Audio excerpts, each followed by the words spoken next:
Hello साथीहरु, ल यो हेर्नुस् त, यो चाहिँ अब पात खानी प्याज खेती गर्नको लागि तयार पारिएको हो। आधुनिक कृषिको लागि मलहरु सब हालेर जोतेर अनि पछि झारहरु नआओस् भनेर यसरी प्लास्टिक हालेको छ। प्लास्टिक अलरेडी यस्तो पाल भएको हुन्छ। अब यो पालमा रोप्छ। यो चाहिँ हरियो प्याजको पात खानी प्याज हो।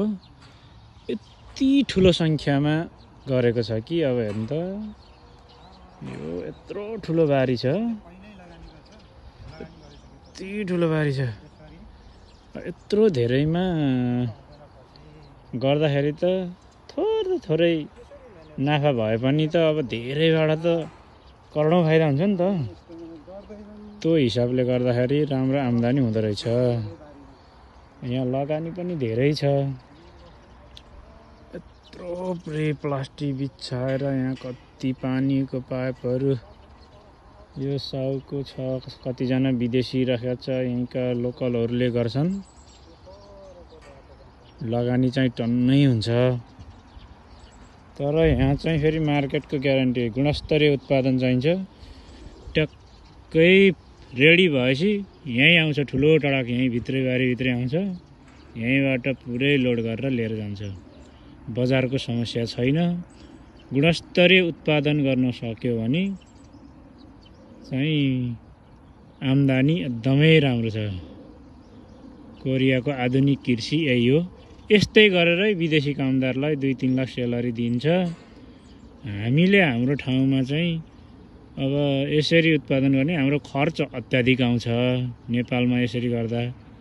अनि उत्पादन चिजको फेरि बिक्री भावै आउँदैन, अनि माइनसमा भइन्छ। त्यही भएर नेपालमा कृषि फस्टाउन सकिरहेको छैन। लगानी गरेपछि उत्पादन वस्तुको बिक्रीको लागि त मूल्य एडजस्टमेन्टै छैन क्या। यहाँ चाहिँ ठ्याक्क लगानी सबै गरेर पनि उचित मूल्य पाउँछ। कृषक मर्कामा पर्दैन। त्यही भएर यहाँ 5-7 जना विदेशी त यी प्याज लाएरै पालेको। महिनाको 2-2.5 लाख दिएर 5-7 जना विदेशी यस्तै गर्नेहरूले यहाँ राख्छ भने यहीँका लोकलहरूलाई पनि बेला बेलामा हाल्छ। अब यहाँ यसरी व्यवस्थित हिसाबले मार्केट व्यवस्थापन सरकारले म्यानेजमेन्ट गर्ने हो भने नेपालमा पनि कृषि चाहिँ प्रबल सम्भावना छ। तर सरकारले चाहिँ उचित व्यवस्थापन गर्न पर्यो। चाइना इन्डियाबाट आउने सामानहरुमा चाहिँ कडाई गर्न पर्यो। उत्पादन कृषिलाई मोटिभेट गर्न पर्यो। तालिम व्यवस्था सबै गर्न पर्यो। बजारको ग्यारेन्टी गर्ने भने नेपालमा नि हुन्छ। अब यो चाहिँ गाई फार्म हो। फेरि यो चाहिँ गाई फार्म हो। अब यो एउटा गाईको 10 लाख नेपाली पर्छ। अब यस्तो मूल्य भएपछि कसले गर्दैन नि त। हामीलाई पत्ताउनै गाह्रो हुन्छ। यही गाई फार्म छ। यो एउटा गाई, यो गोरुको 10 लाख नेपाली पर्छ। ल यो फार्म, यो मासु खाने गाई हो।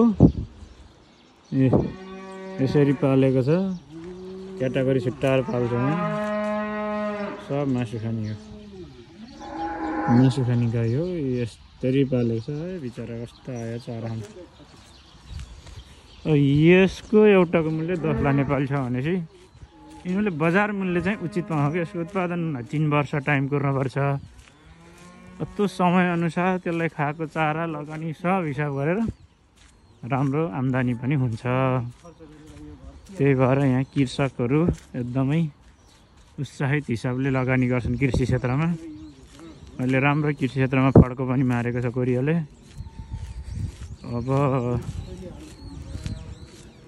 अरूको देशको देखेर नहुने, आफ्नो देशमा नि कृषिको सम्भावना प्रचुर हुँदाहुँदै पनि इन्डिया चाइनाको आयातित कृषि उत्पादन चिजले गर्दाखेरि हाम्रो कृषकहरूले बजार मूल्य पाउँदैनन्।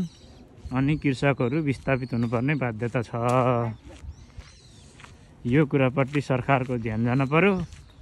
यो भिडियोलाई धेरैभन्दा धेरै सेयर गरेर हाम्रो कृषि मन्त्रालयसम्म स्थानीय सरकारसम्म पुर्याएर हामी अलिकति जनचेतना फैलाउन आवश्यक छ। ओके ल।